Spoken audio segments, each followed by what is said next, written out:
You used to call me on my. You used to.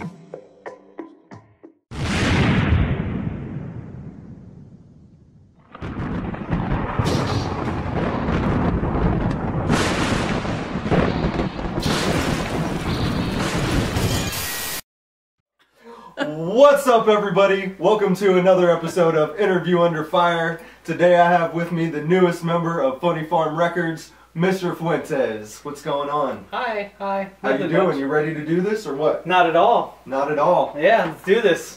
So you didn't even know that hot sauce was involved until... Like, last week. Yeah. Last week, I figured out that hot sauce was involved in this. And I have an alright tolerance to hot sauce, but I've never tasted like anything hotter than maybe like the Atomic at like Wingstop. But even that was pretty bad for me. Alright, well, good luck. You ready to do this? Sure. Without further ado... The one on the right, right? No. You will have a bad interview if you do that. This is Sriracha. Put that on everything. Alright, so, obviously, I don't need to ask you why you chose I don't need to ask you where your name came from, but what made you go with your own name? What made you go with that name? So, I originally went as Notorious Ace. That was my original rap name. Really? Notorious Ace. Reasons, I don't know, I was listening to a lot of Notorious B.I.G. at the time. Mm-hmm. And then Ace, because I like poker. So, I was like Ace, Notorious Ace. Just came out that way. And when I first started, it's what I used for like the longest time for everything. And as I started actually like getting more into it and actually trying to make CDs and stuff, I was like, I don't know, Notorious Ace just sounds like a kid name to me. I don't know why. And I was like, I really don't like it. I was like, I'll just think of something else, but until then, I'll just not put Notorious Ace into my raps. And then somehow, I started putting my own name into raps a lot. And I would just be like, it was the first song I ever did, like, I can't remember it, but basically the line was like, not even a paid hooker would hit Mr. Saul Fuentes. And like I kept using like the thing, and everyone kept like, why don't you just like use Mr. Saul Fuentes? Mm-hmm. And I was like, sure. And then eventually it just got shortened to Mr. Fuentes, like instead of using my full name. I saw you might just go by Fuentes. Is that true? No. At least that's not the plan. Just wondering. All right, we're gonna move on here. This is I can never say this. Melinda's not. It's Melinda's. It's Melinda's.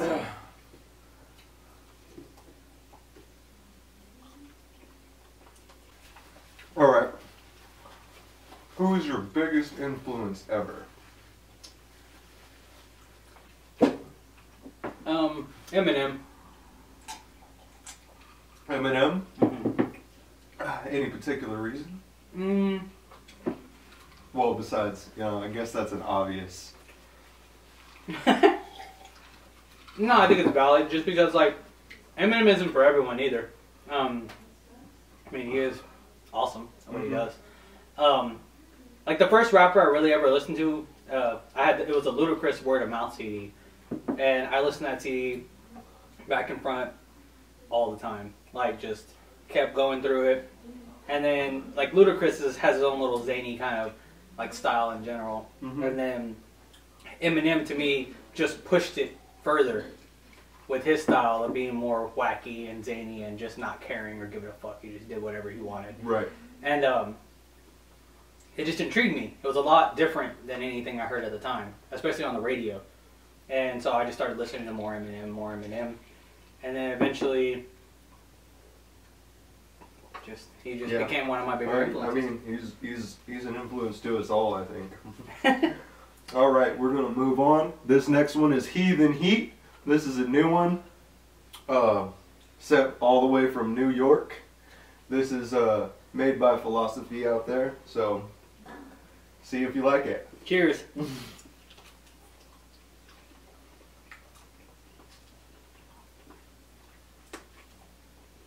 So why don't you explain to us where you reside at And what the scene's like down there. So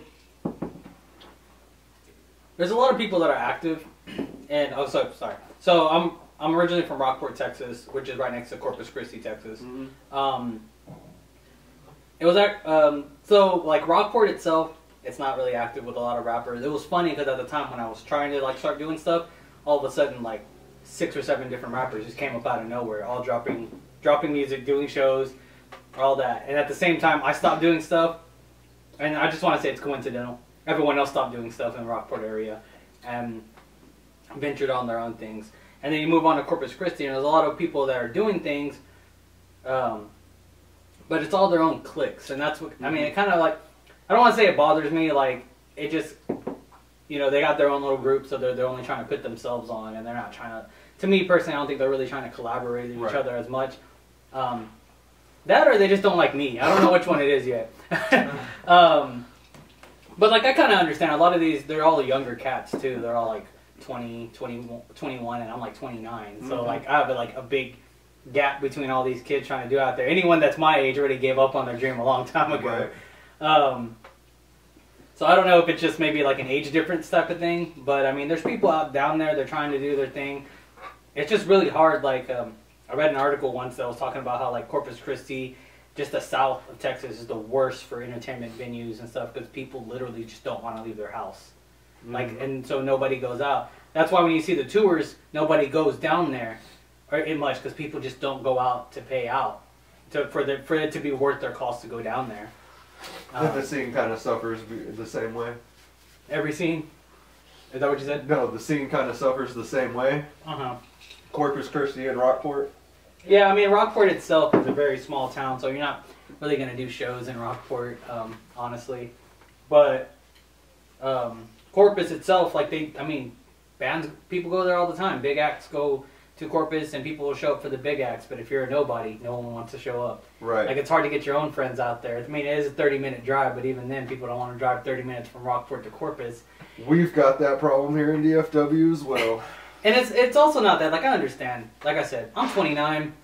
These people are already married, have kids. They have real, like, jobs they got to be at 6 a.m. and they don't want to stay out till 1 a.m. with their homie and doing the thing, and I'm only out there for 10 minutes. Yeah. And then they have to see a bunch of other bands that they don't want to see. Right. Like, I understand it from my perspective, where now it's my job to get new fans that are younger, that do want to go out to these scenes and actually see me do what I have to do.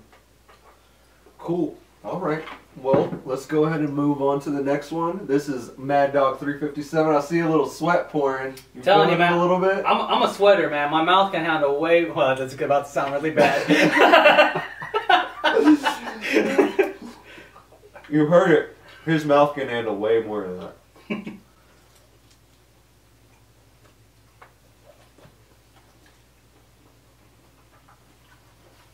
So, where do you see yourself in 5 years from now? Where would you like to be? This one's getting pretty spicy for me. I think this is the one whenever I watched the last interview where they were like, it doesn't really have a spice. Just wait for it. All right, yeah, there it is.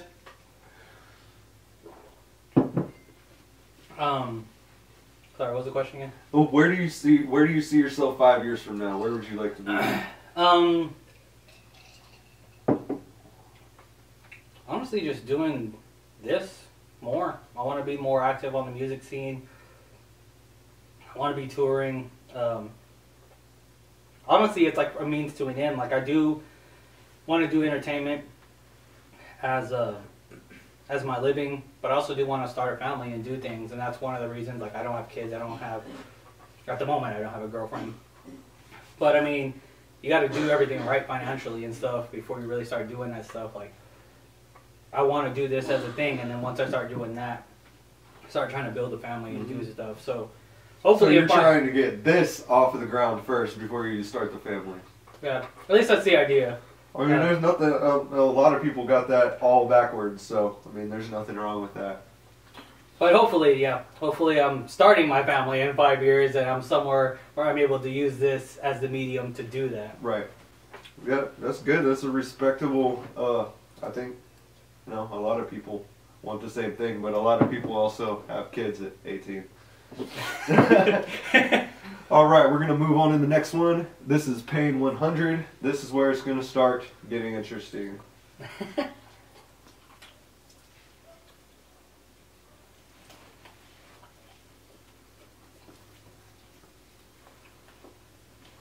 So, what genre would you classify yourself as? Like what? I mean, I know it's ultimately hip hop, but you know, there's so many transitions of that now. What would you call it or compare it to? I don't know. I always try to say it's like comedic, but then it's not. Like, cause I try to do realism in it too. Mm-hmm. I always get compared to Lil Dicky a lot, but I don't think I'm funny enough.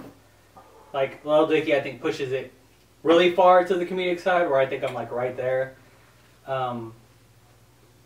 Honestly, I'm just really bad with subgenres, so I couldn't tell you like what genre of hip hop. I mean, I would just say it's probably gonna. I mean, I didn't know because I've heard Drew call it nerdcore. You know, but I don't necessarily agree with that. I don't agree with nerdcore at all. I mean, I do use those kind of like themes and I guess ideas, but am I going like full on MC Chris like nerdcore? Like, yeah, that guy knows way more about his nerdcore than I do. All right, let's go ahead and move on. Now we're at Dave's Insanity Sauce. Fuck Dave. I haven't even ate it, but fuck Dave.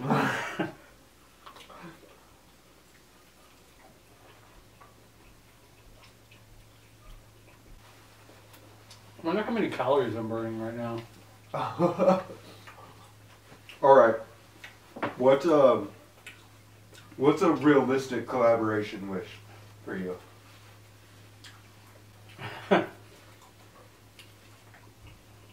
I know we were discussing this earlier. And it's the same answer I'm about to give.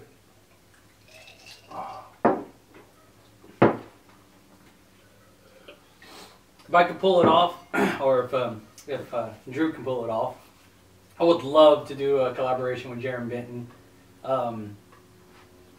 Jaron Benton's like one of my favorite like underground rappers at the moment. If not Jaron Benton, then like I want to say the next, and you know, it's funny because I know a lot of people make it seem like they're easy to obtain these people, but Young Wicked, I love Young Wicked, A&B. Hated their first CD. Honestly. But Jaron Benton's the number one. Yeah, Jaron Benton's above all. Jaron Benton, if I could get that guy, like, I think I'd be really happy. All right, cool. Oh, you're almost there, man. You're almost there. Up next, Sweating we got bricks, bro. Wolfpack. It was Wolfpack's hot sauce. It's really hot. It's pretty good.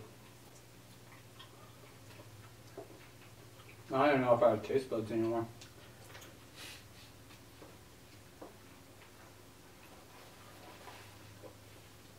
So, how do you do mixing and mastering, right? Mm-hmm.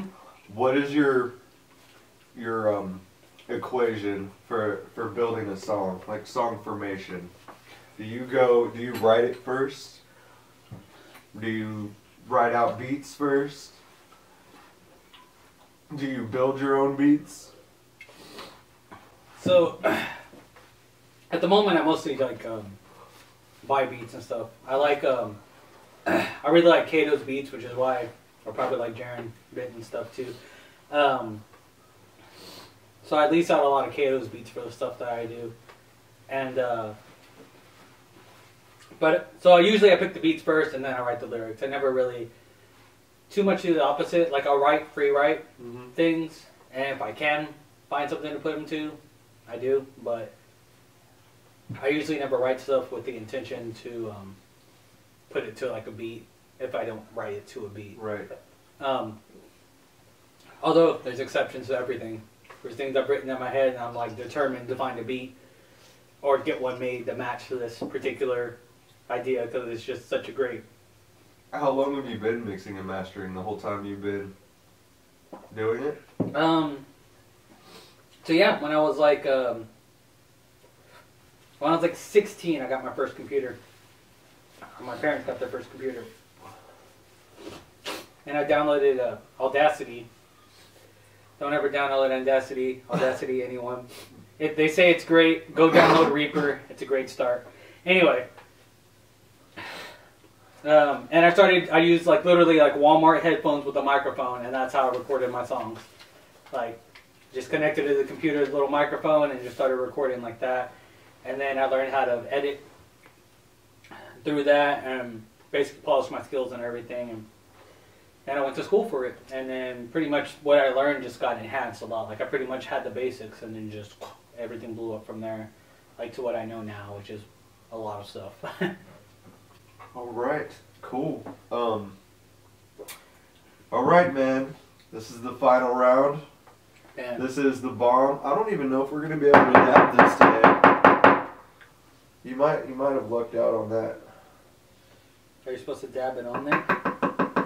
Yeah, what we do is we put a little bitty dab on top. What's underneath it? It's got the bomb on it too, but we put a little tiny dab on top, just a little one. Like what's already on there?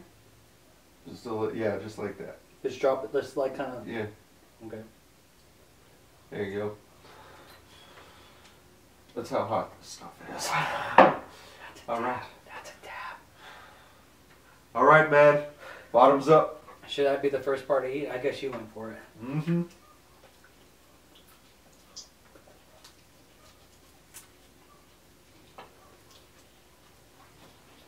What is your opinion on today's hip hop scene, like mainstream hip hop scene? Personally, I don't really listen to a lot of it. Although I will admit that some of the stuff I've not listened to just because I'm a hater. Like you hear like everyone talk about it like it's mainstream stuff, so you don't want to listen to it. And I've almost been proven wrong every time I don't listen to someone and then go back and listen to them and actually find songs that I do like. Mumble rap, I don't want to say I have bad opinions about any music, honestly. Because everything's just an evolution of something. Mm-hmm.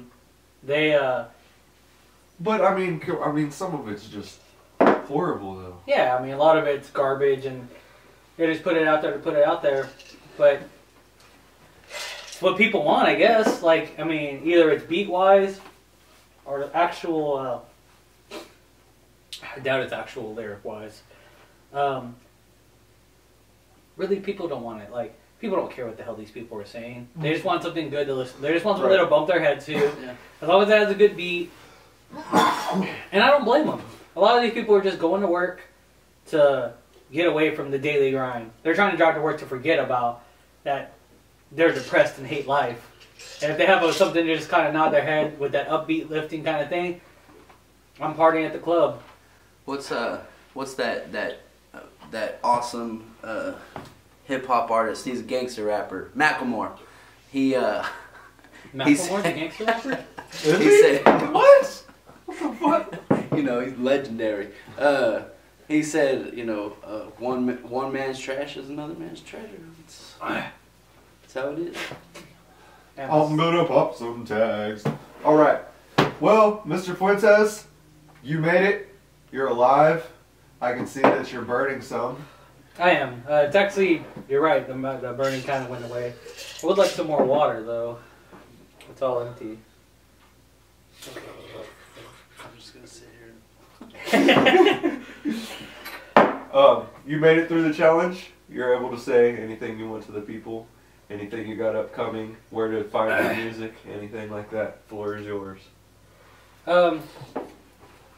Yeah, so you can find me on Spotify, Facebook, SoundCloud, everywhere, Mr. Fuentes, Mr. Fuente to the S. And also kind of a special shout out to the guy that I'm wearing right now, Stronger Better Every Day. It's my friend Vincent. He has his own workout clothing line. And I actually didn't have the money to get up here, and he lent me the money to get up here for the concert and to do this interview. So thanks, Vincent. Thanks for helping me out. Stronger Better Every Day. Check it out. Live SBE. I don't have an official website, but you can find me on all social medias, Mr. Fuentes.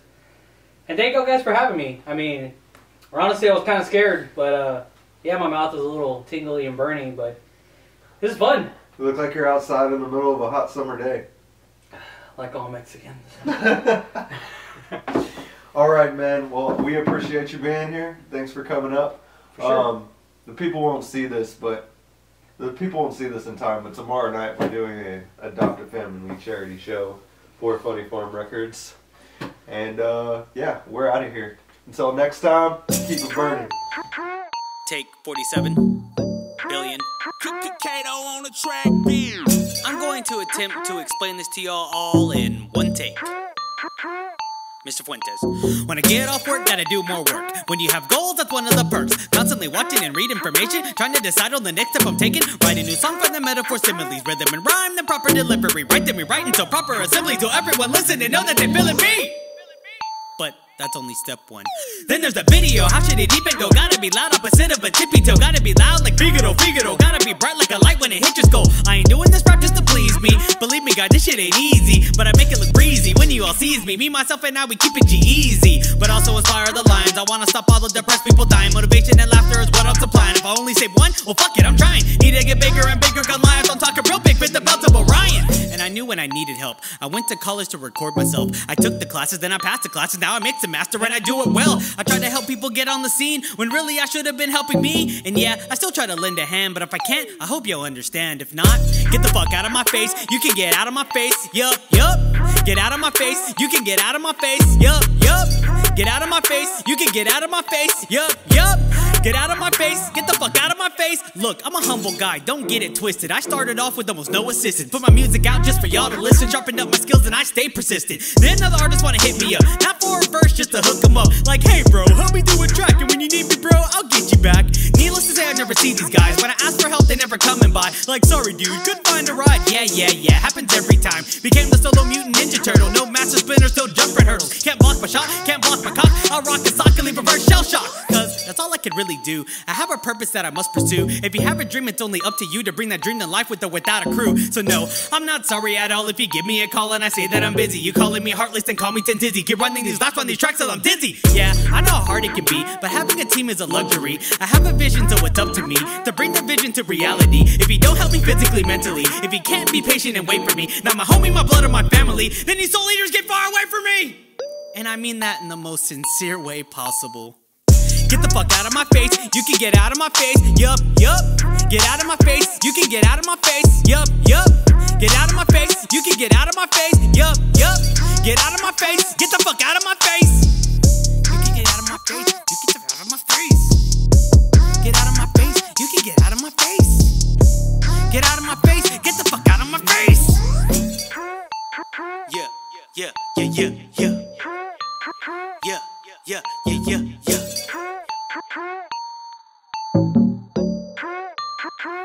Mr. Fuentes, y'all.